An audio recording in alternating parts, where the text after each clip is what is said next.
Hi guys, this is a replica of the sword from Suckerpunch. It's the one used by the character of Babydoll.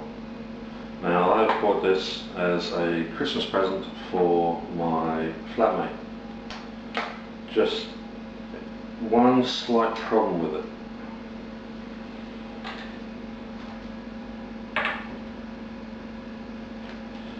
The Habaki on this is loose. It hasn't been fitted 100%, so I'm going to pull it apart and fix it.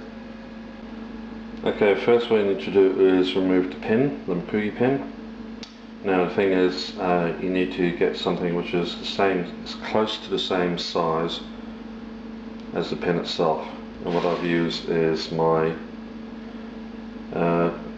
chuck sets, my Allen key sets and screw sets that come with a cordless drill, and I went along and I found one which is slightly smaller than the actual pin itself, and then using the hammer I've actually knocked it out of the handle.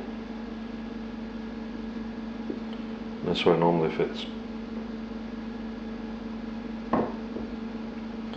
Now to do that, you do not want it resting on the tsuba, the guard. I worked out which side it needs to come out from, which is this side, because the side that went in is usually smaller, and also the side where it came in from, it's clear of the handle wrap.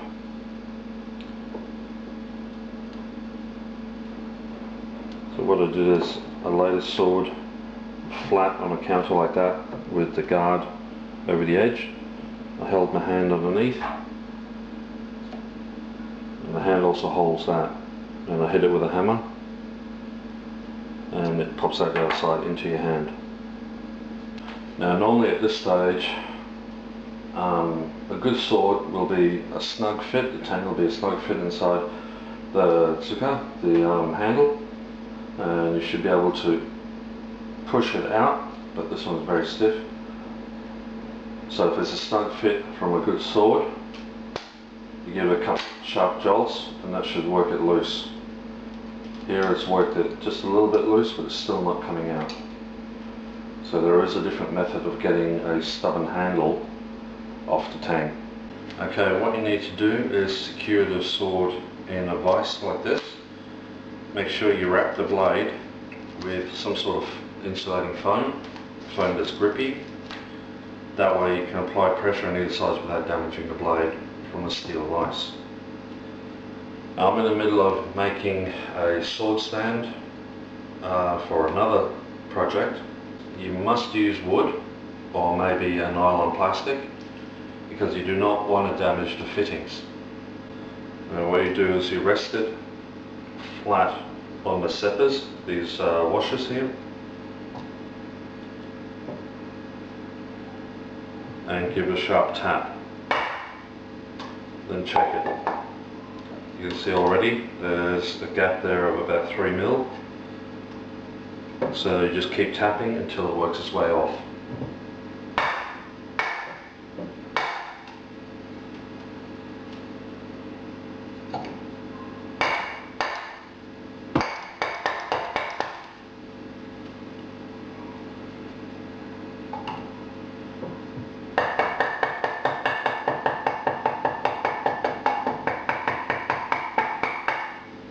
Okay, there we go. Yep, that's off.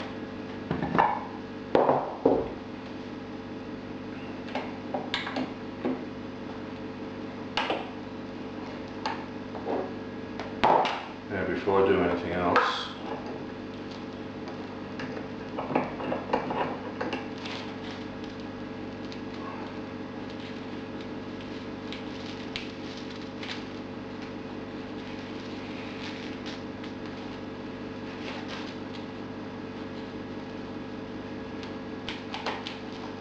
let's move that up a bit.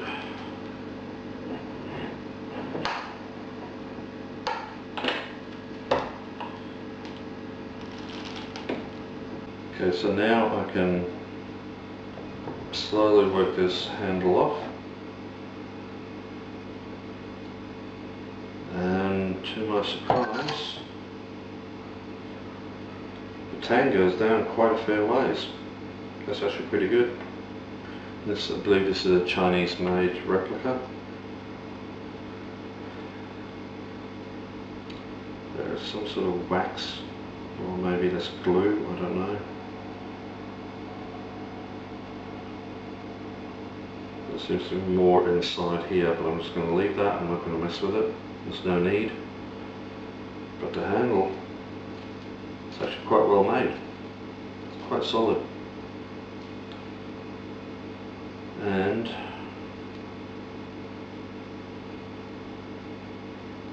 the knot is actually tied properly. You get some of these Chinese replicas where they just make any sort of knot, but this has actually been tied properly. It's not genuine leather strapping. It looks like to be, yeah, plastic, you know, that imitation leather, but still it's definitely comfortable to hold.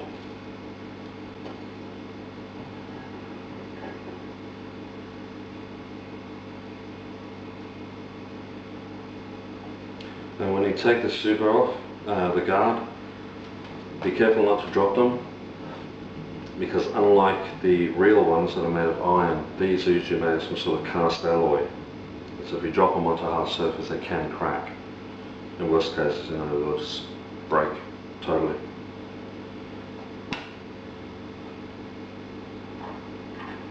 Okay, take the other zipper off. Okay.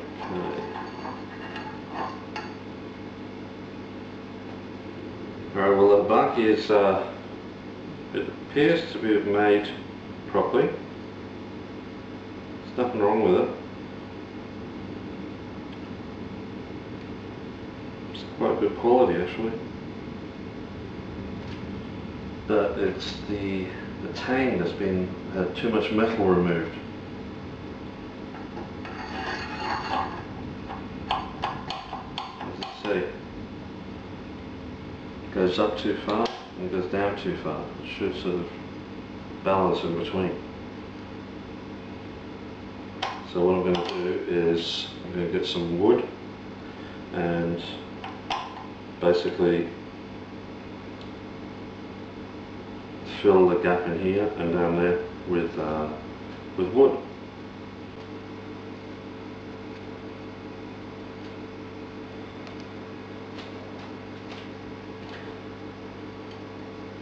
Okay.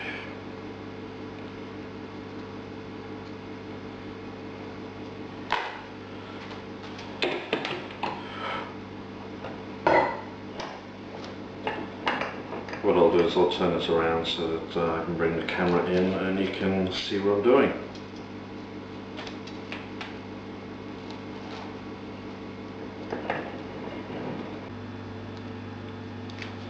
I'm trying to match that piece to that hole. Alright, I need a little bit more off on the sides.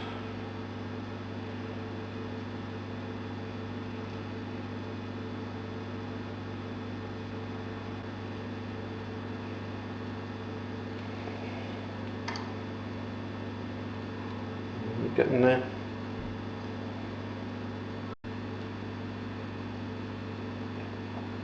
By rights I should be using bamboo slivers for this, but I haven't got any.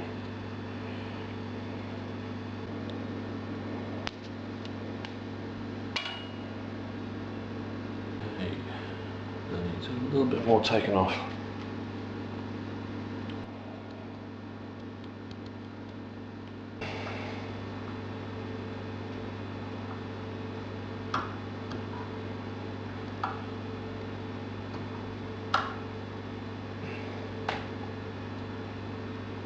There we go.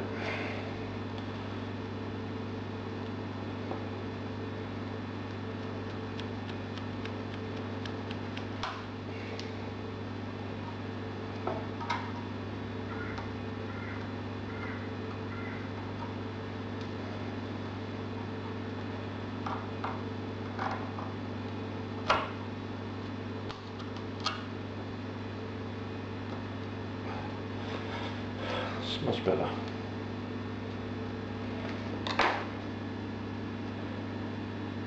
It's level on both sides now.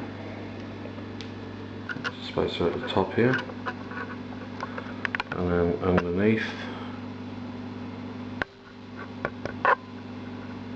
you can just make it out just there. In pine, too much abuse, that will actually probably work its way loose over time. But when that happens, I can just pull it apart again and use some proper bamboo. But for the time being, that should work well for quite a while. Okay, now for the reassembly. Again, remember it was really tight to get it off, so it's also going to be tight to get it back on.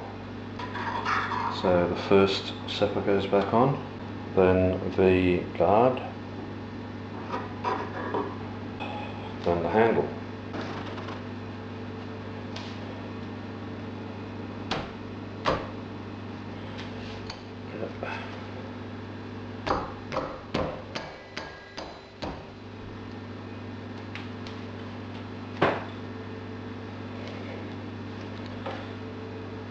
Yeah, that looks about right.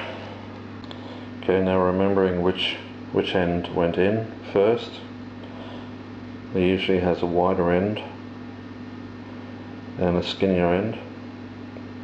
So the skinnier one goes in.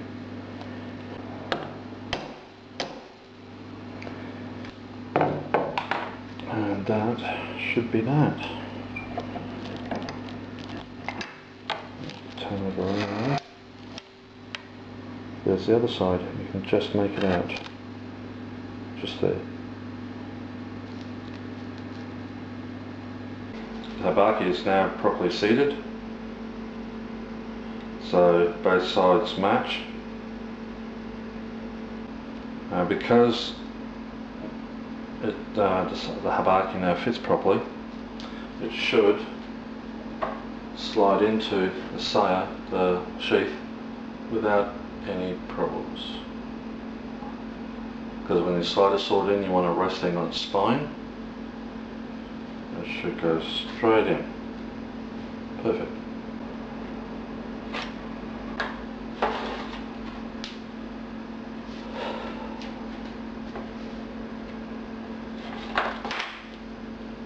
Alright, let's give this blade a clean.